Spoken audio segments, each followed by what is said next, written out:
যে তিনটা চরিত্র ঈমানের স্বাদ পাওয়ার জন্য, প্রথম চরিত্র কি? আইয়াকুন আল্লাহু ওয়া রাসূলুহু আহাব্বা ইলাইহি মিম্মা সিওয়াহুমা, আল্লাহ এবং তার রাসূলের ভালোবাসা পৃথিবীর সকল বস্তুর চাইতে বেশি হইতে হবে। এই চরিত্র সাহাবায়ে কেরামের মধ্যে শতে শত ছিল। প্রত্যেকজন সাহাবী রাসূলুল্লাহ সাল্লাল্লাহু আলাইহি ওয়াসাল্লামকে পৃথিবীর সকল বস্তুর চাইতে বেশি ভালোবাসছে। এবার কয়েকটা উদাহরণ নেন। আমি কয়েকদিন আগে পড়াইছি মুসলিম শরীফের মধ্যে 3583 নং হাদিস, সহিহ মুসলিমের, যেখানে আম্মাজানদের সাথে নবীজির একটু অভিমান হয়েছে। একটা ঘটনা ছোট্ট করে বলি। রাসূলুল্লাহ সাল্লাল্লাহু আলাইহি ওয়াসাল্লামের স্ত্রীগণ রাসূলুল্লাহ সাল্লাল্লাহু আলাইহি ওয়াসাল্লামের কাছে তাদের ভরণ পোষণের ব্যাপারে আবেদন করেছে।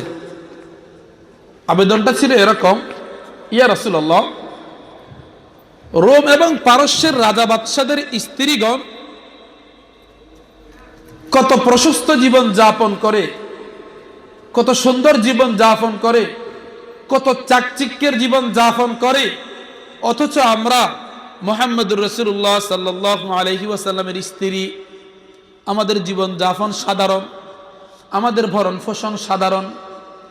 এখন তো ইসলামের মধ্যে প্রশস্ততা এসেছে, আশপাশের দেশগুলা বিজিত হচ্ছে, অতএব আমাদের ভরণ পোষণ বাড়াইয়া দেন, যাতে আমরাও একটু স্বাচ্ছন্দ্যে জীবন যাপন করতে পারি। দাবি ঠিক, ভরণ পোষণ বাড়াইয়া দেন, দাবি ঠিক। বাকি বলার ভঙ্গিমা নবীজির পছন্দ হয় নাই। কারণ নবীজির স্ত্রীগণ, আমাদের আম্মাজানগণ নিজেদেরকে রোম এবং পারস্যের রাজা বাদশাদের স্ত্রীদের সাথে তুলনা করেছে। এটা নবীজি পছন্দ করেন নাই, স্ত্রীদের সাথে অভিমান হয়েছে। নবীজি স্ত্রীদের থেকে পৃথক হয়ে গেছে। নবীজির একটি চেলিকোঠা ছিল, চেলিকোঠা, খেজুর গাছের কাণ্ড দিয়া নবীজির জন্য একটা চেলিকোঠা বানানো হয়েছিল। চেলিকোঠা বুঝেন তো? হাওয়া ভবন বলা যায়, যেখানে বসে মানুষ নাস্তা পানি করে, চেলিকোঠা। নবীজি স্ত্রীদের উপর অভিমান করে ওই চেলিকোঠায় চলে গেছে, সাথে শুধু গোলাম রাবাহকে নিছে।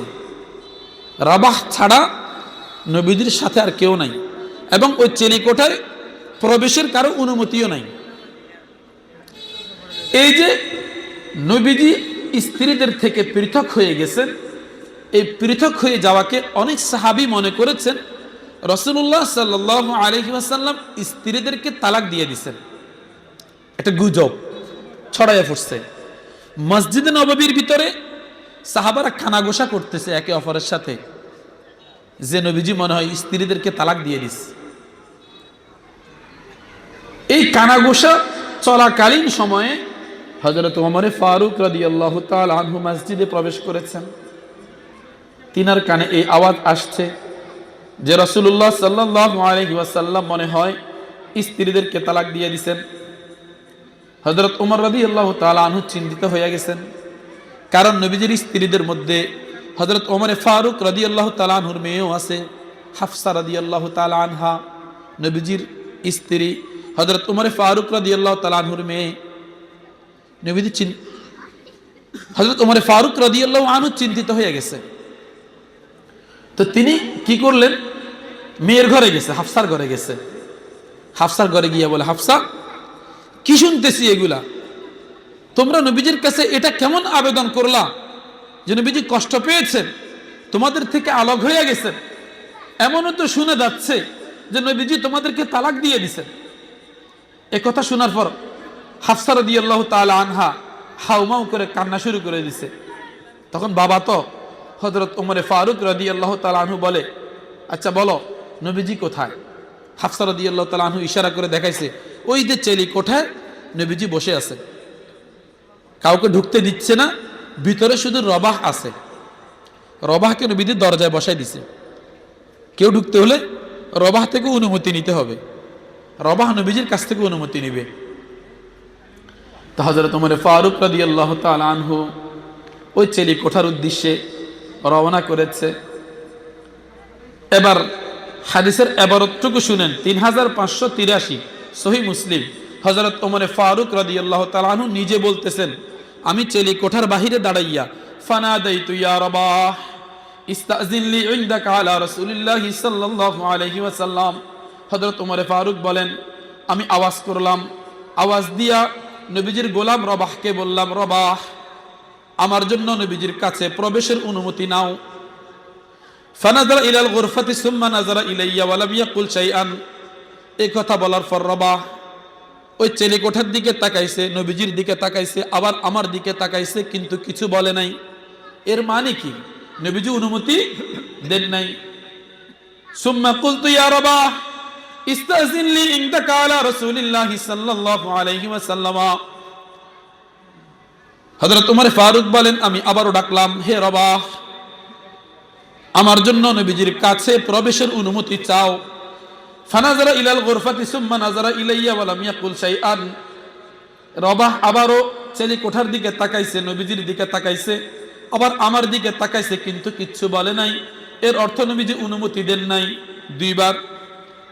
ফারাফাতু সাউতি, তৃতীয়বারের সময় আমি আওয়াজকে আরেকটু উঁচু করলাম, বড় করলাম, ইয়া রবাহ, হে রবাহ ইস্তাযিন লি ইনদাকা আলা রাসূলিল্লাহি সাল্লাল্লাহু আলাইহি ওয়াসাল্লাম। হে রবাহ, নবীজির কাছে আমার প্রবেশের অনুমতি চাও। এখন খেয়াল করেন, খুব খেয়াল করেন। হে রবাহ, আমার জন্য নবীজির কাছে প্রবেশের অনুমতি চাও।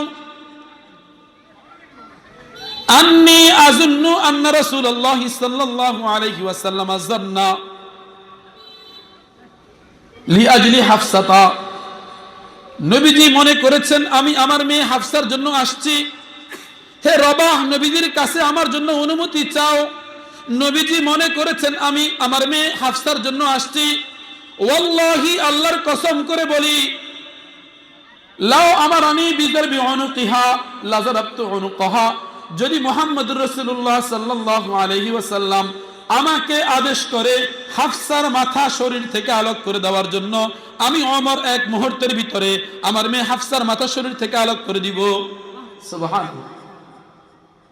হাদিসটা বড়, আমি একটু শুনেছি আপনাকে কোট করে। কি বুঝলেন?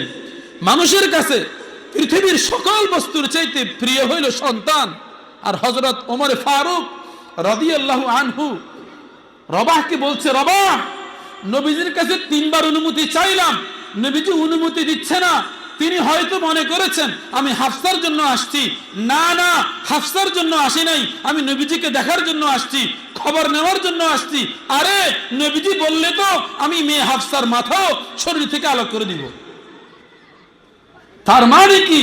সাহাবাদের কাছে নিজের সন্তানদের চাইতেও প্রিয় ছিল মুহাম্মদুর রাসূলুল্লাহ সাল্লাল্লাহু আলাইহি ওয়াসাল্লাম। কি মনে করেন?